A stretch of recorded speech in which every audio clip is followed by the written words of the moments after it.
Buenas tardes y bienvenidos a la conferencia de prensa de hoy, 18 de abril. Nos acompaña el ministro de Salud, doctor Daniel Salas, y el presidente ejecutivo de la Caja Costarricense del Seguro Social, don Román Macaya. Recibimos el mensaje y reporte COVID del ministro Salas. Bueno, muy buenas tardes y un saludo especial al presidente ejecutivo de la Caja Costarricense del Seguro Social, doctor Román Macaya. Y para informarles a todos los que están sintonizando que el día de hoy, 18 de abril, tenemos un total de 655 personas que han sido confirmadas por COVID-19 en un rango de edad que va desde el año de edad hasta los 87 años. Son 314 mujeres y 341 hombres, de los cuales 600 son costarricenses y 55 son extranjeros. Tenemos casos positivos en un total de 59 cantones en las 7 provincias. Si lo dividimos por edad, son 594 adultos, con 31 adultos mayores y 30 personas menores de edad. Tenemos 33 cantones de los 59 que tienen casos positivos ya registrados que cuentan con personas recuperadas por COVID-19. Del 97 son los individuos que han superado ya la etapa de transmisibilidad, donde ya se catalogan que están recuperados, porque recordemos que después de que se procesan muestras y resultados, se obtienen 2 resultados negativos con una diferencia de 48 horas entre los dos. A este momento se han descartado 7.095 personas y se contabilizan 4 lamentables fallecimientos, 2 hombres de 87 años, un hombre de 45 años y un hombre de 84 años. Tenemos 16 personas a la fecha que se encuentran hospitalizadas, 10 de ellas se encuentran en cuidados intensivos y el rango va desde los 44 hasta los 75 años. A hoy se han procesado un total de 10.138 muestras. Don Daniel, el pronunciamiento que tenía que hacer sobre las pruebas BESIE y la cantidad de pruebas disponibles que hay en el país. Sí, recordemos que habíamos indicado que por una colaboración del BESIE habíamos recibido un total de 25.000 muestras para ser utilizadas en nuestros laboratorios. Sin embargo, al momento de revisar las muestras, se encontró que venían incompletas, en el sentido que no pueden ser usadas hasta que no se complete esos 2 kits que se requieren. Y en este momento ya estamos en contacto con nuestros enlaces en el BESIE para ver cómo se puede solventar ese asunto, porque sabemos que la disponibilidad del componente que hace falta, pues no hay una gran disponibilidad a nivel mundial, no hay disponibilidad prácticamente, ¿verdad? Es muy limitada por la gran demanda que ya hemos estado explicando, que en realidad en este momento todos los países han querido reabastecerse de pruebas y eso ha hecho que exista una dificultad a nivel mundial para alcanzar la cantidad que en este caso serían 25.000. Estamos en esa comunicación con el BESIE para ver cómo podemos solventar ese asunto. También es importante indicar que al día de hoy en Inciensa quedan 4.000 pruebas disponibles. Tenemos 6.000 pruebas más que OPS nos ha entregado como un acto de donación, que ya están en el país. Y además la Caja Costarricense de Seguro Social cuenta en este momento con 5.800 pruebas. O sea, es decir, tenemos 15.800 pruebas en este momento para ser usadas en nuestro país. Gracias, don Daniel. Don Román, su mensaje. Muy buenas tardes y un saludo igual especial a nuestro ministro de Salud, el doctor Daniel Salas. Quisiera hacer varios anuncios. La primera es que el día de hoy comenzamos a armar la unidad médica móvil, que es básicamente un hospital estilo campaña, de los cuales la Caja tiene varios de estos equipos. Y hoy se empezó a armar una de estas unidades en el Hospital de los Chiles. Esto se hace en una coordinación entre la Comisión Nacional de Emergencias y el Centro de Atención de Emergencias y Desastres de la Caja. Es una estrategia que se implementa para mitigar riesgo. Lo que va a tener como propósito esta unidad móvil es la atención diferenciada de pacientes que vienen con síntomas respiratorios del resto del personal que llega a un hospital por otras patologías. Esta es una zona transfronteriza y por lo tanto atiende una población que puede fluctuar dependiendo de este tránsito migratorio de una forma muy importante. Y por lo tanto se quería hacer esa no solo diferenciación de la atención de estos pacientes, sino un aumento en la capacidad de atención del Hospital de los Chiles. Estas unidades son totalmente autónomas, tienen generación eléctrica propia, tienen acceso a agua, tienen su propio sistema de aire acondicionado, tienen servicio de internet, se establece el servicio del EDUS, el Expediente Digital Único de Salud de la Caja, para que todo quede registrado en el EDUS, cumplen con la ley 7600 para acceso a discapacitados y básicamente se construyen modularmente. Se inició hoy ese armar de este nuevo hospital campaña temporal y estará listo ya el lunes. Entonces esto se establece muy rápido. Esto se hace de una forma coordinada entre las direcciones regionales Huetar Norte y Chorotega y en coordinación con el Hospital de los Chiles y el Hospital de Upala, que es para el trabajo en red que se hace en la Caja. O sea, no es simplemente armar una gran tienda de campaña, sino realmente hay todo un trabajo que viene en la estrategia detrás de esta unidad médica móvil. Un segundo anuncio muy breve que quisiera hacer: en días pasados se había anunciado que el TAC del Hospital San Juan de Dios sufrió una avería y estábamos atendiendo los servicios que requerían de TAC, especialmente emergencias, usando un TAC que está incorporado a equipo de radioterapia en ese mismo hospital.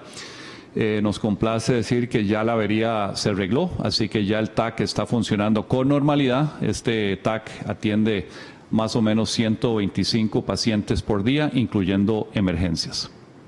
Y por último, quisiera anunciar como un ejemplo de la creatividad con la cual personal de la Caja en diferentes centros de salud se adapta a esta nueva realidad y encuentra maneras de atender mejor a la población que atiende normalmente de forma presencial. Es que en el Hospital Nacional Geriátrico de Geriatría y Gerontología, el Blanco Cervantes, se está comenzando a dar tutoría virtual de servicio de fisiatría para lo que es ejercicios en el hogar para recuperación funcional de adultos mayores. Consiste en crear una serie de videos. Estos videos demuestran los ejercicios que tienen que estar haciendo los adultos mayores en sus casas. Estos videos se suben a YouTube y con el apoyo de la familia, los adultos mayores ven estos videos, comienzan a hacer estos ejercicios en su casa y se toma video de los adultos mayores haciendo el ejercicio y se transmite de vuelta al hospital vía WhatsApp para verificar que están haciendo el ejercicio y orientarlos en el progreso de su rehabilitación. Es un ejemplo del uso de la tecnología y de la creatividad de nuestro personal y esa mística de continuar atendiendo a nuestros usuarios. Y al día 17 de abril ya se habían atendido y registrado 28 adultos mayores que ya están siendo apoyados con este servicio virtual. La idea es ir incorporando más o menos 10 pacientes nuevos por semana y que puedan disfrutar de esta atención en la casa, porque la atención de la salud no para y la Caja no se detiene.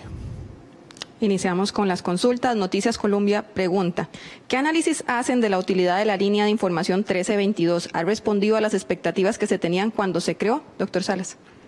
Sí, claro. Esta línea, recordemos, se hizo como un soporte muy importante para darle el seguimiento a todas las consultas, sean más específicas, especialmente hablando del COVID-19. Y, por ejemplo, en el mes de marzo tuvimos un total de consultas que fueron de 40.598. Eso fue todo marzo. Imagínense que lo que llevamos de abril, sin terminar el mes, llevamos 37.252 consultas. De esas, en marzo se han generado un total de incidentes, o sea, de eventos que han tenido que ser atendidos por el 911. En marzo fueron 1.645. En abril llevamos 2.008.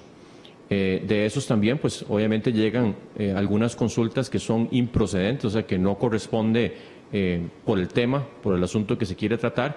En marzo se recibieron 5.104 y en abril se han recibido un total de 6.855.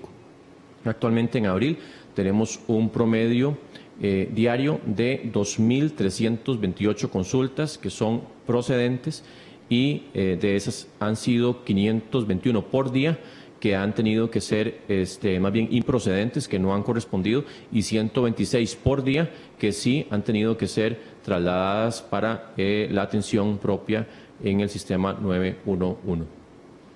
Continuamos con las consultas. Costa Rica Noticias y 891 preguntan: ¿los costarricenses que llegaron en el vuelo charter de Estados Unidos fueron sometidos a las pruebas de COVID-19 o solo se les envió a cuarentena? ¿Hay casos positivos entre ellos? Y además, si el gobierno conoce de más vuelos charters que se están organizando para traer costarricenses que están varados. Sí, con respecto a estas personas que arribaron el día de ayer, son costarricenses y justamente que estaban volviendo, personas que habitantes de nuestro país.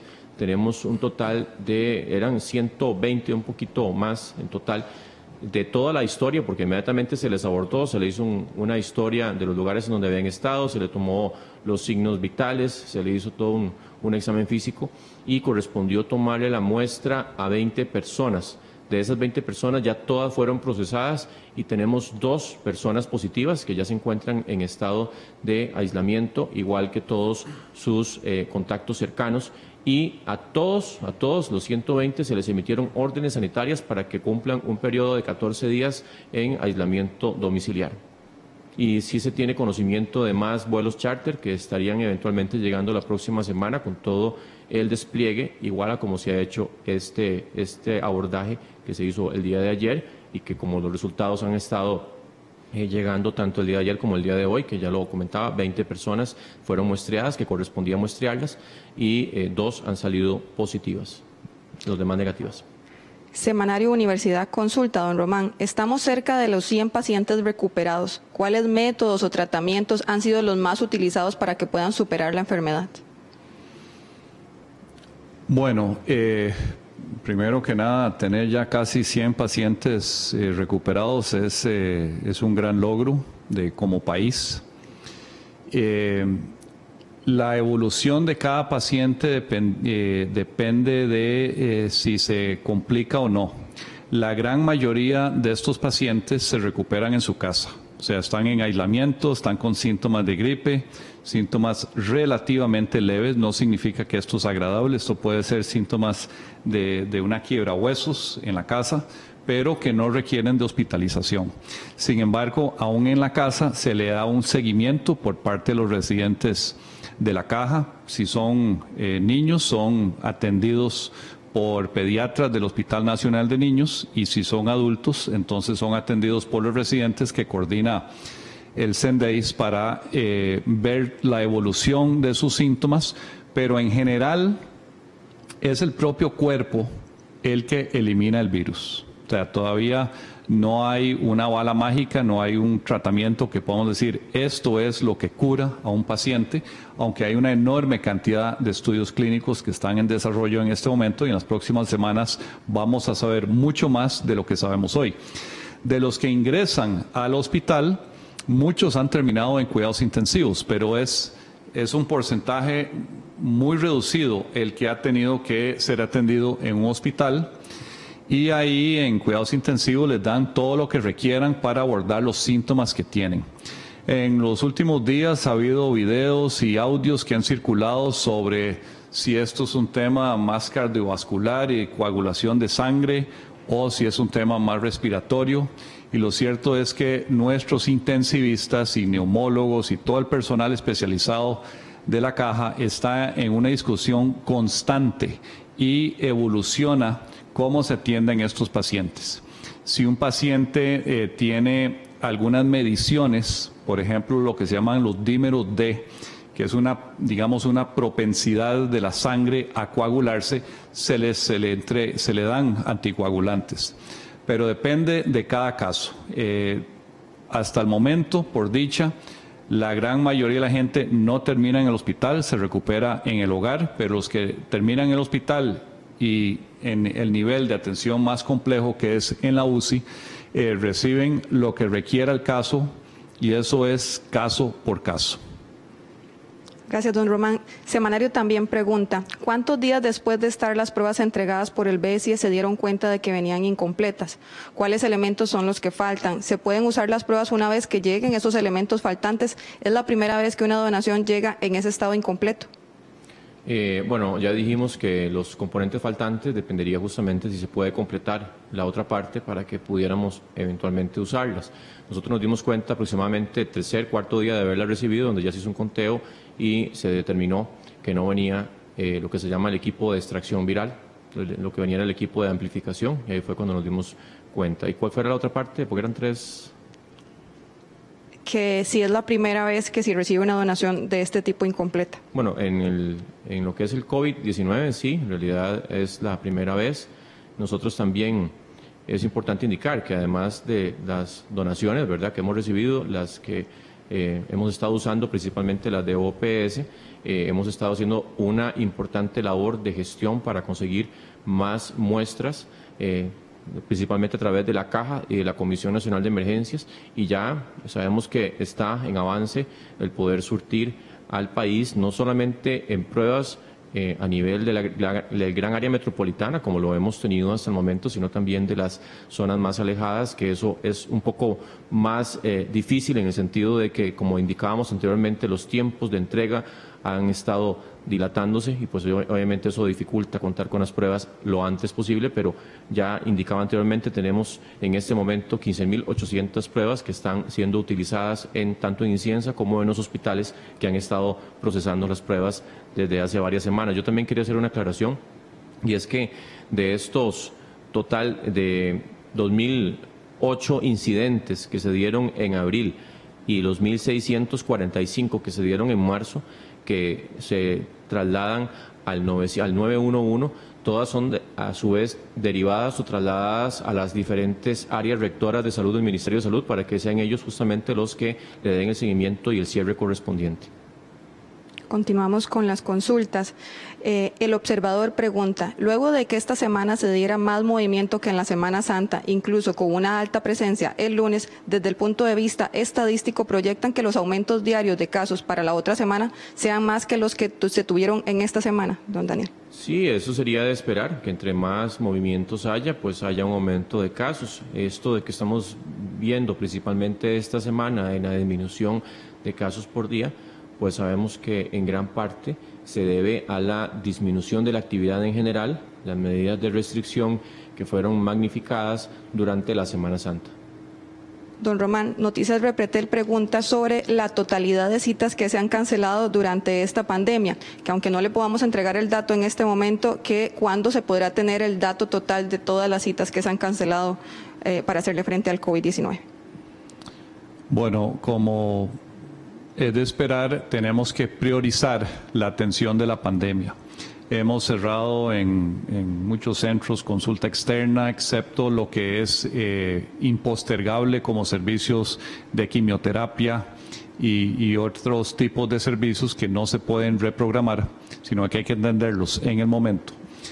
Pero la atención prioritaria a los pacientes COVID-19 y la estrategia de habilitar camas hospitalarias para un eventual aumento de casos vía la no programación de lo programable, obviamente tiene un costo y tiene un impacto.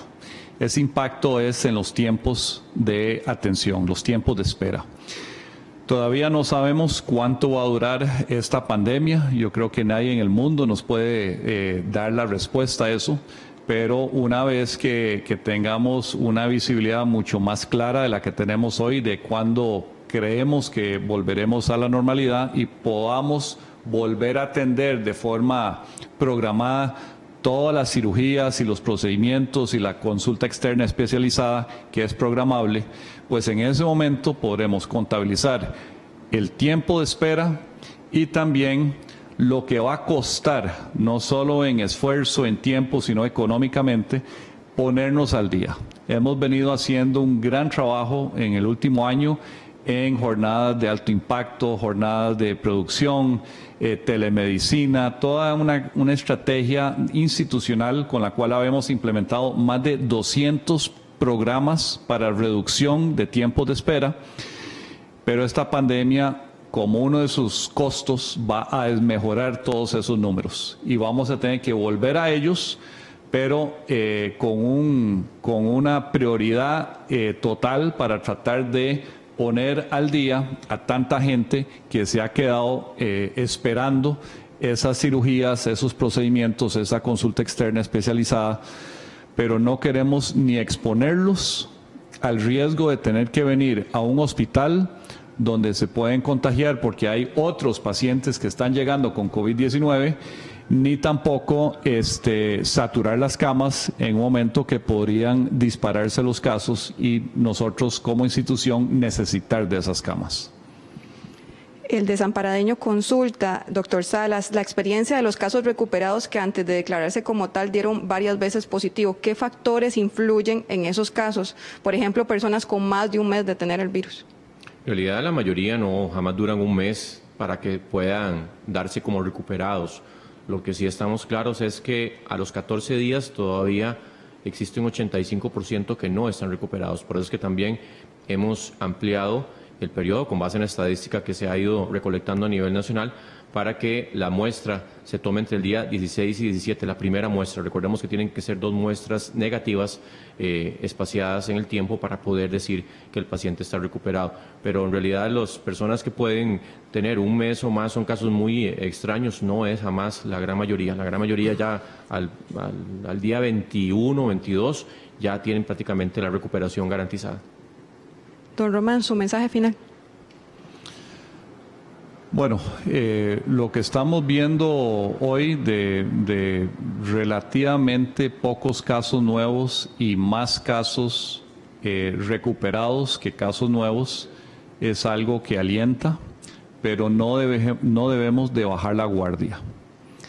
Esto no se ha acabado, no debemos de pensar esto ya se terminó, esto está bajo control, porque justo en esos momentos es cuando se puede desatar un crecimiento exponencial que se nos salga efectivamente del control. Entonces, la petición a todos, y es una petición muy encarecida, de por favor quédese en casa en la medida de lo que pueda, minimice su exposición de riesgo con ese distanciamiento social, con esa salida que sea una salida muy puntual, cuando sea necesario, pero estrictamente necesario. O sea, ya todos sabemos lo que hay que hacer. Ya todos sabemos que el efecto que estamos viendo hoy es resultado de mayores restricciones que se dieron durante la Semana Santa. O sea, esta es la cosecha de mayores restricciones durante la Semana Santa. Entonces, no nos confiemos. Sigamos adelante. Costa Rica es un país con una población muy educada que sabe interpretar y asimilar las realidades a como se den. Y esa es nuestra mayor respuesta. De nuevo, no se gana en los hospitales de la caja esta crisis se gana en el hogar.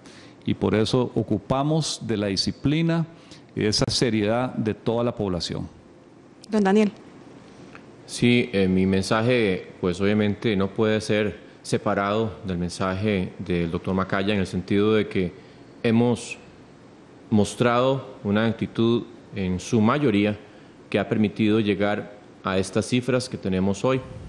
pero que no es ninguna garantía de que no tengamos eventualmente un aumento de casos súbitos. Así que, como lo hemos indicado anteriormente, tenemos que acostumbrarnos a vivir por un buen tiempo en un modo pandemia, un modo que significa tratar de no salir de la casa si no es sumamente urgente o necesario. Obviamente no queremos aquí desmeritar el asunto de que muchas personas y familias ocupan también salir a buscar la fuente de ingresos, ¿verdad?, para poder vivir, pero si lo va a hacer, si va a salir, se siguen manteniendo esas recomendaciones, como les digo, de un modo de vivir durante la pandemia, que es distanciarse 2 metros entre personas, de no tocarnos la cara si no nos hemos lavado las manos. Cualquier persona que tenga fiebre o tos, manténgase en la casa. Es así, no tienen que salir, tienen que mantenerse en la casa porque sí pueden provocar muchos casos secundarios, dependiendo incluso de dónde están acudiendo. Ya dijimos, si sale de la casa y tiene que toser o estornudar, cubrirse con la cara interna del antebrazo, de tal forma que las gotitas de saliva no salgan expulsadas alrededor de los dueños de los diferentes negocios y establecimientos en donde acude público, que estén vigilando que las personas no estén tan cerca, que tengan agua y jabón para lavarse las manos, que también puedan eventualmente hacer todas las recomendaciones en rótulos de forma más proactiva para que la gente esté recordando en todo momento que tiene que cumplir con estas medidas para lograr que tengamos menos transmisiones.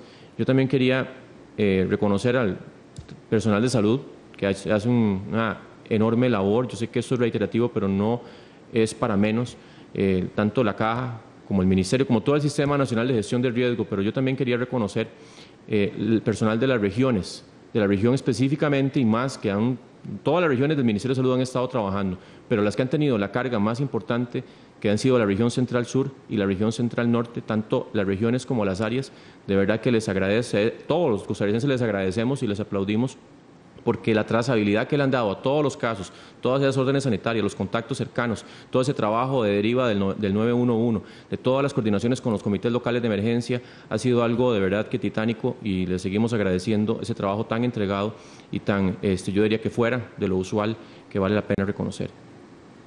Muchas gracias, y nos sintonizamos mañana a ser las 12:45.